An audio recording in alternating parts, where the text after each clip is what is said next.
Ce journal vous est offert par le FPI, Fonds des promotions de l'industrie, votre partenaire privilégié pour la réussite de vos projets.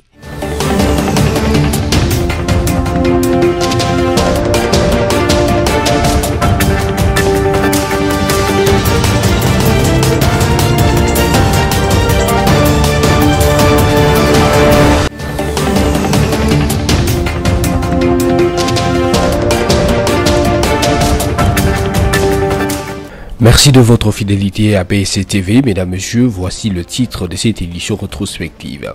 Lors de la fête nationale, le 30 juin, marquant le 62e anniversaire de l'indépendance du pays, le président de la République, Félix Tshisekedi Tshilombo, a adressé un discours à la nation. Et c'est au cours de cette même semaine que la relique du premier ministre, Patrice Emery Lumumba, a finalement été inhumée dans l'intimité familiale. La célébration de ce jour a eu lieu dans un contexte sécuritaire particulièrement préoccupant qui affecte notre existence en tant que nation. Comme nous savons, notre pays fait face à une énième agression de la part du Rwanda qui agit sous couvert du mouvement terroriste M23 et ce, en violation de tous les accords et traités internationaux. Ce sont ici les dires du chef de l'État dans son adresse à la nation. À ce sujet, Félix Tshisekedi inhumé la relique du héros national Patrice Emery Lumumba. La cérémonie s'est déroulée à l'échangeur des Limités en présence des deux présidents de la République du Congo, Denis Sassou Nguesso et Félix Antoine Tshisekedi de la RDC, ainsi que de la famille Lumumba, de quelques personnalités politiques et de la population congolaise. L'inhumation de Lumumba qui s'est passée dans l'intimité familiale marque la fin de la période du deuil national débuté le 27 juin. Après la table ronde de Bruxelles de février 1960, où les dates de la tenue des élections locales libres et de l'indépendance ont été fixées, et après le compromis en fait de la formation du gouvernement du Congo indépendant, tout était fin prêt pour que la cérémonie de proclamation d'indépendance du Congo ait lieu le 30 juin 1960. Le cadre de la cérémonie, c'est le palais de la Nation à Kinshasa, où sont réunis dignitaires belges avec à leur tête le roi Baudouin, les membres des deux chambres du Parlement congolais, Kasavubu, Patrice Emery Lumumba, et des délégations étrangères, dont notamment celle du Congo-Brazza, conduite par l'abbé Fulbert Youlou. Autour du palais de la Nation s'installe une foule nombreuse aux côtés de haut-parleurs. Le premier à prononcer son discours, c'est le roi des Belges. Il sera suivi par le président Kasavubu, dont les discours d'hommage à la métropole énervent la faune des nationalistes présents. D'où la diatribe non prévue dans le programme de Patrice Emery Lumumba qui stigmatise l'exploitation, l'oppression et les humiliations endurées par les Congolais de la part des colons. Ces jours-là, les Cunots ont acclamé le cortège du roi des Belges debout dans le véhicule à côté du président Kasavubu et à travers tous les pays, c'était des scènes de liesse du peuple qui se trémoussait au rythme de la chanson Indépendance Tcha-Tcha produite par l'orchestre African Jazz après son retour de la table ronde.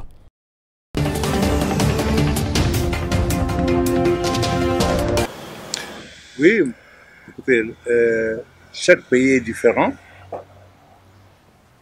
La vie d'un pays, c'est aussi comme la vie d'un enfant. Il naît, il s'assoit, il marche, il court, il grandit.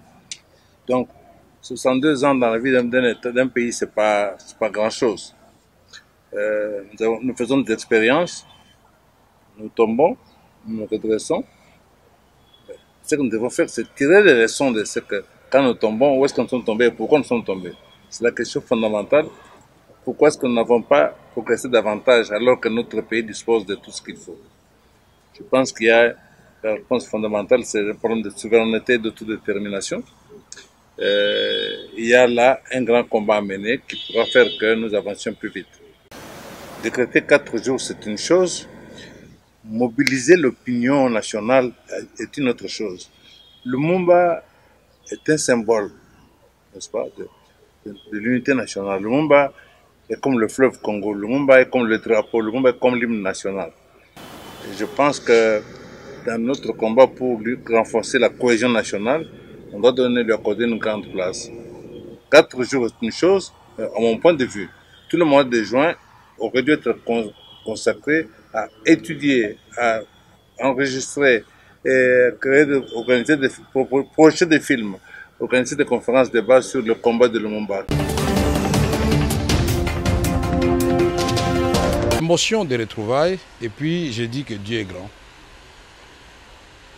Tant que tu crois, tu as la foi en Dieu, tout est possible. Et c'était aussi la joie de retrouver un partenaire politique. Ce sont là les premiers mots. Quelle que soit l'épreuve qu'on endure, cette épreuve doit être en dessous de ce qu'on est déterminé à donner à la nation, à la patrie, à la communauté. C'est en cela que nous allons gagner. Si chacun de nous, et il y a rares qui n'ont pas connu d'épreuves dans leur vie, ils doivent minimiser ces épreuves-là et dire ce que j'ai à donner à la patrie est bien au-dessus des preuves endurées. Pour moi, j'ai appris beaucoup de choses en prison. La patience, la résilience. J'ai appris comment renforcer la foi en Dieu. Donc ce qui se passe à l'Est nous laisse tous sans voix. Nous devons revisiter notre outil de défense, le renforcer pour que nous puissions gagner des guerres. Mais il n'y a pas que l'option militaire, il y a l'option diplomatique. La volonté exprimée dans les songes et visions. Dans le nom de Jésus. Un moment intense, des prières pour la cause de la nation congolaise, chrétiens, musulmans, orthodoxes et Église des Noirs ont répondu présent à la journée d'action des grâces des prières pour la nation congolaise et au soutien des FARDC. Les officiers de la police, le général-major de l'armée ont bénéficié de la prière d'éminents hommes de Dieu. Les éminents hommes de Dieu, les révérends Espérance Mbakadi, l'évêque Ejibaya Mampia et l'apôtre Tambulukoki se sont exprimés à cette occasion. Et que nous continuons dans l'attitude d'action de grâce et de louange. Les choses ont changé, nous l'expérimentons. Pour les institutions et aussi c'est un message envoyé et à l'extérieur et à l'intérieur pour dire que tous voient et comprennent que l'Église est derrière les FARDC et l'Église est ensemble avec les institutions et nous croyons que les retombées vont se manifester. La responsabilité d'un homme, c'est de croire à ce que Dieu a dit. Dieu nous a donné le mandat et nous avons utilisé notre autorité pour ce mandat. Croyons en cela, que le peuple congolais croit que ce que l'Église a fait aujourd'hui va parler et ça parle déjà au nom de Jésus. Espérons que tous ces efforts d'impliquer l'Éternel dans les cas de la RDC agressée produisent des effets auxquels les Congolais s'attendent. L'indépendance, comme la liberté, ce n'est pas quelque chose qui est acquis d'avance.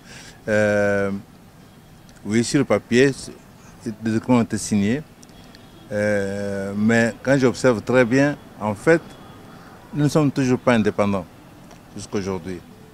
En ce sens que beaucoup de décisions que nous devons prendre, les étrangers, ils sont toujours, les Occidentaux particulièrement, ils sont toujours là. Et vous voyez malheureusement beaucoup de leaders politiques congolais qui vont toujours se référer ou demander l'appui, le soutien de ces pays étrangers pour accéder au pouvoir dans notre pays. Mais alors, quand ils accèdent au pouvoir dans notre pays dans des conditions de soutien extérieur, ça veut dire qu'ils ont des comptes à rendre à ceux qui les ont soutenus. Nous ne progressons pas parce que la RDC dispose de tout ce qu'on a besoin. Sur le plan des ressources naturelles, sur le plan des têtes, nous avons tout ce qu'il faut. Le problème que nous avons, c'est au niveau du leadership politique et de l'autodétermination pour prendre nous-mêmes les décisions qui s'imposent pour nous sortir de cet état. Ce 30 juin ici est particulier. Nous sommes un jeudi, 30 juin 2022. Mais l'indépendance a eu lieu un jeudi, le 30 juin 1960. Et c'est un hasard, pas nécessairement. pour moi, c'est un symbole. Lumumba rentre, il est désormais enterré, le deuil est terminé. Maintenant, nous devons avoir un nouveau départ. Les relations entre la République démocratique du Congo et le Royaume de Belgique sont au beau fixe, surtout après le récent séjour du couple royal en RDC. C'est dans ce contexte que le président de l'Assemblée nationale, Christophe Mbosoko Diampouanga, a reçu en audience mardi 28 juin 2022, en début de soirée, André Flau, ministre belge, qui prend part aux obsèques de Patrice Emery Lumumba. Au sortir de l'audience, André Flau s'est exprimé en ce terme. On a parlé longuement, comme vous avez pu vous en rendre compte, mais ce n'est pas parce qu'il y avait des problèmes, mais c'est parce que nous avions beaucoup de choses à nous dire. Beaucoup de choses à nous dire parce que cette démarche, elle se place dans le prolongement de contacts et de manifestations très importantes pour les relations entre la République démocratique du Congo et le Royaume de Belgique. Et donc nous croyons qu'au niveau parlementaire, comme ça a été le cas quand on a préparé un protocole, il y a un rôle à avoir dans la redynamisation, en quelque sorte, souhaitée par le roi, par le président de la République, par le Premier ministre, par les premiers ministres, et redynamiser ces relations dans tous les secteurs. En tant que parlementaire, plusieurs sujets sont invités au débat, notamment la tenue des élections, la tension armée à la frontière avec le Rwanda, etc. Flau apporte un message de soutien de disponibilité de la Belgique à accompagner les efforts diplomatiques. Notre message est un message de soutien et de disponibilité là où nous pouvons soutenir sur le plan bilatéral et multilatéral, a-t-il conclu son propos.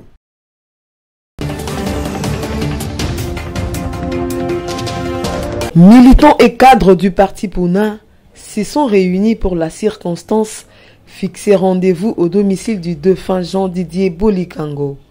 La cérémonie a été marquée par la présence de l'autorité morale Élisée Bokoumouana. Tout a commencé avec l'hissement du drapeau du parti qui s'est mis aussitôt à flotter en l'air. Au second lieu, les mots des circonstances a été lu par le président exécutif du parti, Pati Malanga. Lorsqu'il intervient, l'autorité morale explique la vision du parti et s'attarde sur sa vision en 2023. Je prends la commande des partis de l'unité nationale.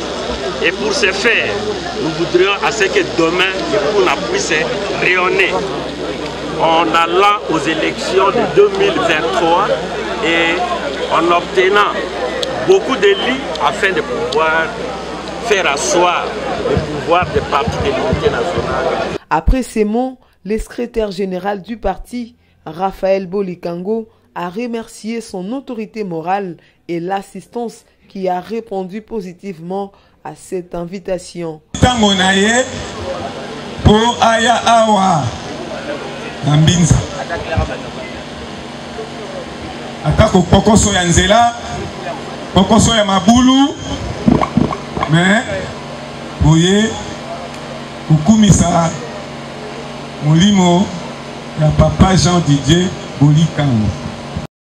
Rappelons que cette cérémonie s'est focalisée sur la commémoration du défunt Jean-Didier Bolikango et la vision du parti Puna.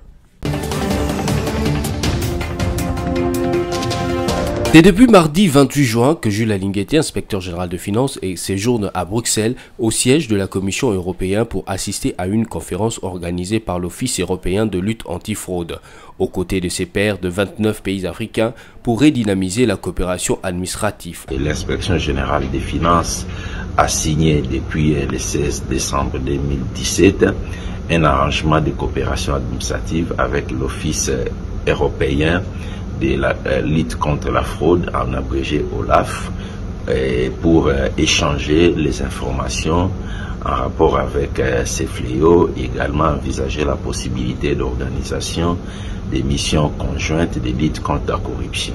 Il est également prévu qu'il y ait au fait une assistance mutuelle lorsque OLAF a besoin de mener des enquêtes en RD Congo, l'inspection générale des finances peut l'assister et vice-versa, c'est-à-dire lorsque l'inspection générale des finances fait mener des enquêtes sur certaines personnes, l'OLAF peut l'assister. Que gagnerait la RDC. Derrière cette conférence, Jules Alingueté donne les explications. Nous sommes très convaincus que la RDC va beaucoup gagner dans la lutte contre la fraude déclenchée par le président de la République parce que les échanges d'informations sont extrêmement intéressants dans le cadre de notre travail. Et vous imaginez que lorsque vous avez également l'assistance et l'accompagnement de l'Union européenne dans le cadre de votre travail, dans le cadre des investigations, cela donne une autre dimension au travail de l'inspection générale des finances. Ces échanges de Bruxelles ont pour objectif de rendre beaucoup plus actif cet arrangement sur la fraude, l'assistance mutuelle aux enquêtes contre la fraude, la possibilité d'organiser des enquêtes conjointes ou parallèles pour conforter les conclusions. Rappelons que 29 pays africains ont pris part à ces assises.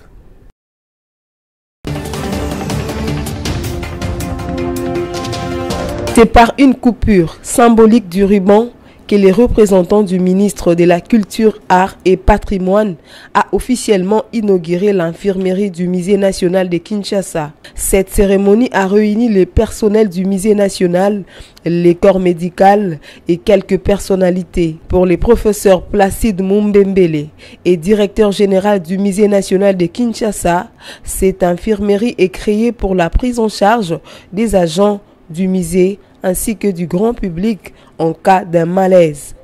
C'est pour permettre à tous nos publics qui viennent ici d'être pris en charge en cas de problème de santé. Donc avant que la personne ne soit transférée à un centre approprié, nous avons la possibilité d'avoir un médecin qui peut administrer le premier soin.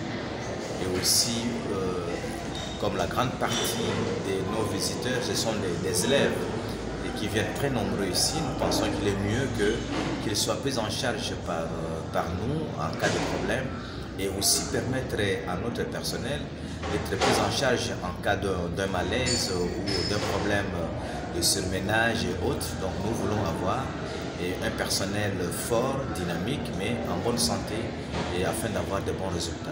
Il s'y est de noter que l'infirmerie du Musée national est équipée de 2 lits, des outils médicaux tels que tensiomètre et d'une salle de consultation. Au cours de cette cérémonie, le professeur Placide a procédé à la présentation de l'équipe qui va diriger cette infirmerie. Au cours d'un point de presse tenu à Kinshasa, Monseigneur, secrétaire général de la SENCO, a communiqué sur le report de la visite apostolique du pape François et sur l'arrivée de son représentant à Kinshasa. Sur demande de l'archevêque Marcel Outembi, président de la SENCO, des concerts avec les archevêques et évêques membres de cette structure pastorale. Tous les fidèles catholiques sont priés de prendre part à une messe qui sera dite le dimanche 3 juillet 2022.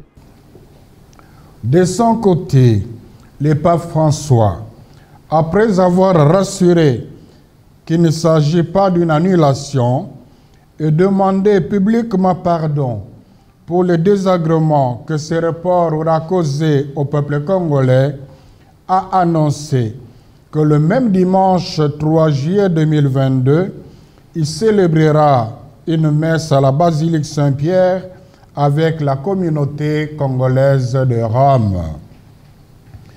Comme si cela ne suffisait pas pour montrer la grande considération qu'il a pour notre pays, le Saint-Père a décidé d'envoyer son éminence Pietro Parolin, cardinal, secrétaire d'État de la Cité du Vatican à Kinshasa, pour prier avec nous le même dimanche 3 juillet 2022. La SENCO estime que la visite du pape François au Canada en date du 24-9 juillet 2022 est un indice encourageant et signe d'une évolution positive des soins de santé qu'il reçoit. Cependant, cela servira d'un test d'évaluation pour la suite des activités du souverain pontife.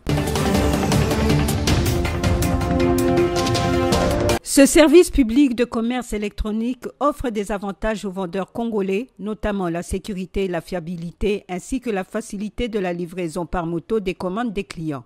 Et le chef de projet national e-commerce de la SCPT, Lupsin Bakolobo Nzembo, l'explique. Voilà, aujourd'hui, la SCPT, c'est-à-dire la Société congolaise de postes et télécommunications, se décide de lancer sa plateforme de commerce électronique. C'est parce que la SCPT, c'est l'opérateur désigné de l'État congolais auprès des institutions universelles de gestion postale, notamment UPI, l'Union postale universelle, et IPAP, l'Union panafricaine des postes. C'est depuis l'année 1997 que le projet e-commerce a été lancé au niveau régional et sous-régional. Ce marché de vente et d'achat en ligne permettra ainsi aux vendeurs congolais de booster leurs ventes.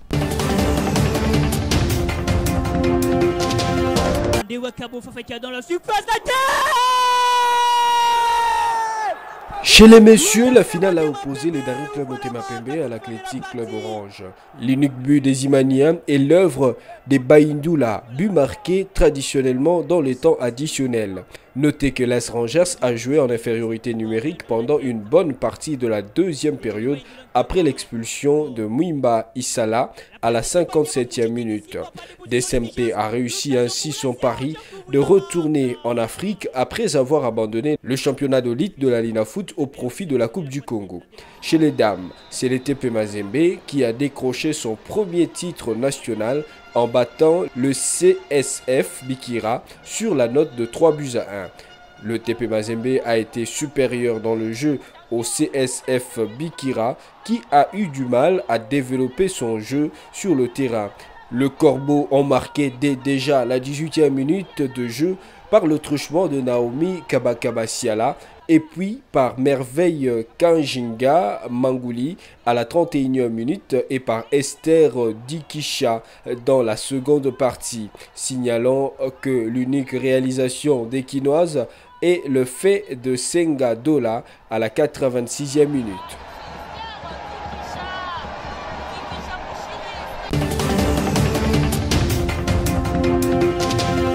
De prime abord, le constat fait par les participants à ces travaux est que le discours de haine en Afrique centrale sur les médias et les réseaux sociaux sont principalement alimentés par les acteurs politiques, surtout en période électorale, les leaders d'opinion, dont les responsables d'église, les expatriés africains vivant en Occident et qui agissent sous anonymat, les pseudo-journalistes. L'instrumentalisation de la population étant majeure revêt un sentiment de rejet envers autrui qui se construit mentalement pour pousser à son expression verbale, gestuelle et en acte. À ce sujet, le reproche fait par les professionnels des médias, concernant en particulier les médias en ligne, est que ce genre de discours ont pour résultat la diffamation, l'apologie du meurtre, l'incitation à la violence. La solution proposée par les participants pour la destruction du discours de la haine est la co-construction du discours de convivialité afin de ne pas en faire son apologie. C'est pourquoi les régulateurs et autorégulateurs des médias, dont le CESAC pour la RDC, se sont engagés à relever le défi à ce propos ainsi que les journalistes.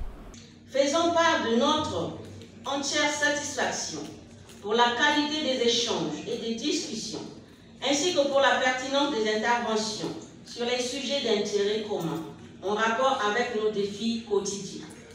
Prenons davantage conscience du rôle des organes de régulation dans la gestion des tensions découlant des productions médiatiques incitant à la haine ou en mettant en péril la cohésion sociale et réaffirmons notre engagement à y faire face en respectant la liberté d'expression. Des chants et des scénettes exhortant à bannir la haine, la remise de brevets ont marqué la cérémonie de clôture.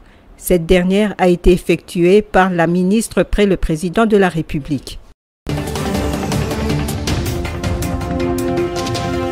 Place à présent au rappel de principaux titres. Lors de la fête nationale, le 30 juin, marquant le 62e anniversaire de l'indépendance du pays, le président de la République, Félix Tshisekedi Tshilombo, a adressé un discours à la nation. Et c'est au cours de cette même semaine que la relique du premier ministre, Patrice Emery Lumumba, a finalement été inhumée dans l'intimité familiale. C'est tout pour cette édition rétrospective. Merci à vous de l'avoir suivi et bon week-end chez vous.